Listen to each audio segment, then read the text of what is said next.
ہم اپنے ریپریزنٹیٹیوس کو گورنمنٹ میں نہیں لے کے آئیں گے. جیسے عمران خان صاحب نے کو بند کیا جا رہا ہے, اس کو نہیں لے کے جا رہا, تو یہ اس کے لیے آپ کچھ کریں.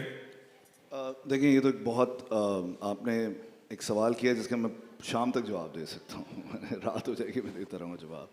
موٹی بات یہ آپ کہہ رہے ہیں کہ چینج کیسے آئے گا اور ریفارمز کیسے آئیں گے. ریفارمز اس ملک میں بہت زبردست طریقے سے آ رہے ہیں اور وہ پبلک پرائیویٹ پارٹنرشپ کے تحت آ رہے ہیں. بٹ مسئلہ یہ ہے کہ ان ایون گروتھ ہے. ان ایون کا مطلب یہ ہے کہ جہاں پر آپ کے پاس ایک خواجہ سرا کو جج بننے کا موقع ملا ہے, وہیں پر ایک اور مائنورٹی کو مارا جا رہا ہے. سو ایک ان ایون گروتھ نظر آتی ہے آپ کو. جہاں پر آپ کے پاس آخان یونیورسٹی ہاسپٹل اور گیٹس فارما جیسی انسٹیٹیوشنز یہ اگر آپ کو نظر آتی ہیں تو ایک طرف گٹر کھلا ہوا ہے. سو یہ ان ایون گروتھ ہے ہمارے ملک میں, اس کو ایون کرنے کی ضرورت ہے. سو میں سمجھتا ہوں کہ with public private partnership in this country ہم بہت آسانی سے کر سکتے ہیں. میں آپ کو چھوٹی سی ایگزامپل دیتا ہوں. مجھے کیوں لگتا ہے کہ میرے لیے اس ملک کے اندر صرف ہوپ مجھے نظر آتی. بہت سارے لوگ ملتے ہیں مجھے ڈسپیئر ڈسپونڈنسی کہتے ہیں. میں ان سے کہتا ہوں دیکھیں میں 1996-7 میں نے گانا شروع کیا تھا پروفیشنلی, اور مجھے یاد ہے 2000 کے اندر 2001 کے اندر میں اسلام آباد میں کانسرٹ کر رہا تھا. تو آئی سی جی کالج تھا. میں ہمیشہ یہ واقعہ سناتا ہوں جب بھی اس طرح کی بات ہوتی ہے. سو جمعے کا وقت تھا, جمعے کی اذان کا بریک ہوا تو ایک بچی آگے آ گئی تو میں گا رہا تھا. تو اب اذان ہوئی تو میں نے کانسرٹ روک دیا تھوڑی دیر کے لیے. تو سب ڈانس کر رہے تھے. تو اچانک سے جب کانسرٹ روکا تو بچی آگے آئی, اس سے کہا کہ آپ کیوں نہیں گا رہے شہزاد بھائی. تو میں نے کہا میں ابھی نہیں گا سکتا کیونکہ اذان ہو رہی ہے, اگر میں بھی گاؤں گا تو اللہ میں مجھے دوزخ میں ڈال دیں گے. کہتے ہیں آپ گائے نا, آپ نے ویسے کون سا جنت میں جانا ہے. سو دیکھیں یہ مسئلہ یہ ہے کہ اس وقت سب کے دماغ میں یہ تھا کہ یہ سننا ٹھیک ہے, خود کرنا غلط ہے. بٹ آپ دیکھیں جس میوزک کو غلط, مکروہ, حرام سمجھا جاتا تھا, اسی طرح کے میوزیشنز کی وجہ سے اس ملک میں لا میکنگ ہوئی ہے. اسی طرح کے میوزیشین کی وجہ سے اس ملک کے اندر لائسنس آیا ہے ٹیچرز کے لیے. تو آپ دیکھیں کتنا پروگریسو ملک ہے یہ. آپ اس دفعہ کی ووٹنگ اٹھائے, جتنی دھاندلی کی ہوگی, بٹ اس کے باوجود ایکسٹریمسٹ پارٹیز کو ووٹ نہیں ملا ہے. آپ یہ دیکھیں نا. تو اٹس جسٹ دیٹ کہ we are on the right track. It's just that یہ سول سوسائٹی کی جو موومنٹ ہے یہی پروگریس. آپ جب ڈیپ ٹائم پڑھیں گے, ہسٹری پڑھیں گے, پاکستان تو 75 سال ابھی ہوئے ہیں تو بہت ینگ ہیں ہم. تو آپ جب ہسٹری دیکھیں گے تو آپ کو بہت پروگریشن نظر آئے گی. بہت پروگریسو ملک ہے میں سمجھتا ہوں یہ. سر ایک چیز اور ہے کہ پاکستان جو ہے جو جتنا پاکستانی حکومت جو ہے جتنا تعلیم کے اوپر as a percent of GDP خرچ کرتی ہے وہ پوری دنیا میں سب سے کم ہے. صرف سب سہارن افریقہ پہ میں اتنا کم خرچہ ہیلتھ یا ایجوکیشن کے اوپر ہوتا ہے. اور یہ آپ کے پورے خطے میں چاہے بنگلہ دیش تو خیر اب ہم سے بہت آگے ہیں, مگر وہ آگے اس لیے ہوئے ہیں کہ شروع ڈے 1 سے جب سے وہ آزاد ہوئے ہیں اس دن سے پاکستان سے 3 گنا زیادہ ایجوکیشن اور 4 گنا زیادہ ہیلتھ کے اوپر خرچ کرتے تھے. اور یہ میرے خیال میں اور ہماری اکانومی اتنی چھوٹی ہے, اور پھر اس کے علاوہ یہ کہ گورننس بہت پور ہے. اس کی وجہ سے جو ہوتا بھی ہے وہ پورا طریقے سے صحیح طرح سے خرچ نہیں ہوتا. تو جب تک یہ گورننس ٹھیک نہیں ہوگی اور ڈیموکریٹک انسٹیٹیوشنز کو آزادی نہیں ہوگی کہ اس چیز پہ تنقید کریں کہ کہاں کتنا خرچ کریں, نہ ہیلتھ ٹھیک ہوگی نہ ایجوکیشن ٹھیک ہوگی. اور ہمارا ہیومن ڈیولپمنٹ انڈیکس جو ہے وہ اتنا ہی دنیا میں سب سے کم رہے گا, جو اب تقریباً سب سہارن افریقہ کے قریب آ رہے ہیں. ہاں, میرا ایک سوال ہے شہزاد کہ آپ جو یہ کام کر رہے ہو بہت زبردست ہے, اور کیونکہ مین مجھے لگتا ہے کہ جو ایجوکیشن اپارتھائڈ ہے ہمارے ملک میں ایک بہت ہی مطلب ڈیپ پرابلم ہے. سوال یہ ہے کہ آپ کو کس طرح کی ریزسٹنس, کیونکہ مجھے لگتا ہے کہ جب تک ہمارے اسٹیٹ اسکولس نہیں ٹھیک ہوں گے, گورنمنٹ اسکولس, تو یہ پرابلم نہیں ٹھیک ہوگا. تو اور یہ بہت اپ ہل ٹاسک ہے, لیکن جو آپ نے امید ابھی بتائی ہے پچھلے سوال کے جواب میں, آپ کو ابھی کتنا لگ رہا ہے کہ یہ کب تک یہ صحیح ہوگا, اور کتنی ریزسٹنس آپ کو فیس کرتے ہیں یا نہیں کرتے, اور ہرڈلس؟ دیکھیں آپ نے بہت اچھی بات کی کہ education and health lies with the state. جب تک اسٹیٹ اس کو ٹھیک نہیں کرے گی, whether it's public private partnership یا آئسولیشن میں, جب تک یہ ٹھیک نہیں ہوگا. ہم نے سرکاری اسکول جب لیے تھے تو بہت طرح کی ریزسٹنس تھی, میں اس ڈیٹیل میں نہیں جاتا, لینڈ مافیا بھی تھا, یہ بھی تھا, وہ بھی تھا. بٹ میں امپیکٹ آپ کو بتاتا ہوں. سیکشل ابیوز کا کریکلم کراچی کے ٹاپ پرائیویٹ اسکولز نہیں پڑھا سکتے تھے. ہم نے وہ 2011 میں لائف اسکل بیس ایجوکیشن لرننگ سٹارٹ کیا. آج پورے ملک کے اندر وہ ہمارا کریکلم آہنگ کا وہ سندھ میں پڑھایا جا رہا ہے. اس سے پہلے ماں باپ بات نہیں کرنا چاہتے تھے سیف ٹچ اور ان سیف ٹچ کی. تو دیکھیں امپیکٹ تو بہت آیا ہے بٹ پروسیس سلو ہے. سو یہ اس پروسیس کو ہمیں اسپیڈ اپ کرنا ہے. اور میں ہمیشہ یہ کہتا ہوں کہ سول سوسائٹی کو سمجھانا ہے یہ بات, اور این جی اوز کو سمجھانا ہے, لوگوں کو سمجھانا ہے کہ اتنی بڑی بڑی بلڈنگز گورنمنٹ اسکول کی خالی پڑی ہیں, ان کو ہم ریوائیو کریں. اور ہمارے ماڈل کے تحت اب NGOs government school لینا شروع ہو چکے ہیں. یہ ضروری ہے کہ نئی بلڈنگز بنانے سے پہلے ان بلڈنگز کو ٹھیک کرنا ضروری ہے, اس سسٹم کو ٹھیک کرنا ضروری ہے. اور یہ سمجھنے کی ضرورت ہے کہ یونائٹڈ نیشن سے لے کے تمام لوگ یہ کہتے ہیں کہ ہمارے یہاں 2.5 کروڑ سے زیادہ بچہ اسکول نہیں جا رہا. تو ساری ڈبیٹ اس بات پہ ہے کہ وہ اسکول نہیں جا رہا. میں یہ کہہ رہا ہوں I am also worried about children who are not going to school in this country, but I am more worried about children who are going to state schools in this country, because آپ ان کو اسی system میں ڈال رہے ہیں جہاں سے وہ روز باہر نکل جاتے ہیں. تو اس سسٹم کو ٹھیک کریں گے تو پھر مزید بچوں کو آپ ریٹین کر سکیں گے. السلام علیکم. Right here. I think I might have missed your movie's name, تو اگر آپ وہ پلیز دہرا دیں جو آنے والی ہے. And if one doesn't see الف نون. اچھا, تو اگر سنیماز میں نہیں دیکھیں تو کہاں دیکھ سکتے ہیں؟ جی الف نون جو ہے وہ ایک فیچر فلم ہے پوری, اور اس میں وہ it's a commercial movie as Khalid sahab said, but وہ ہم نے تھاٹ پرووکنگ بیکاز مجھے لگا کہ لگا رہے, اور یہ سارے گانے جو ہوتے ہیں وہ 2-2.5 منٹ میں ختم ہو جاتے ہیں, تو اس میں ہمیں کوئی 1.5-1 گھنٹہ ملے گا. تو اس میں ہم کافی ساری پولیٹیکل اور جتنے بھی اور ایشوز ہیں ان کو ڈسکس کر سکیں گے. میں خود بہت فین ہوں الف نون کا. So it's a commercial film, but اس کے نا کہیں آپ کو ایک تھاٹ پرووکنگ میسج ضرور نظر آئے گا. شہزاد بھائی, میرا سوال آپ سے یہ ہے. شہزاد بھائی, آئی ایم ہیئر. میرا سوال یہ کہ آپ نے بلوچوں کو لے کے, بلوچستان کو لے کے کام کیا. ابھی آپ کی ریسنٹ جو سانگ لاسٹ آیا واجہ کے نام سے, بڑا اچھا میسیج تھا کہ اس میں جنگ بندی کی بات کی, بہت ساری چیزوں کی بات کی, ہوپ کی بات کی. مجھے یہ بتائیے گا کہ آپ نے ظاہر سی بات ہے بلوچستان وزٹ کیا ہے, وہاں کے بھی اسکول آپ نے دیکھے ہیں جس طرح کا حال ہے.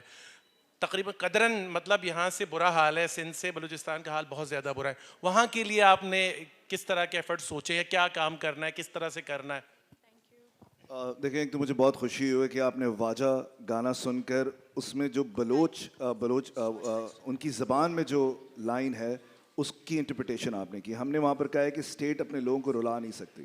سو یہ بہت سارے لوگوں کو نہیں پتہ ہے کہ وہ گانا بڑا انٹرسٹنگ ہے اس معاملے میں. دیکھیں, جہاں تک پاکستان کی گورنمنٹ اسکول ٹھیک کرنے کا کام ہے, ہمارا زندگی ٹرسٹ کا کام نمبرز میں نہیں ہے.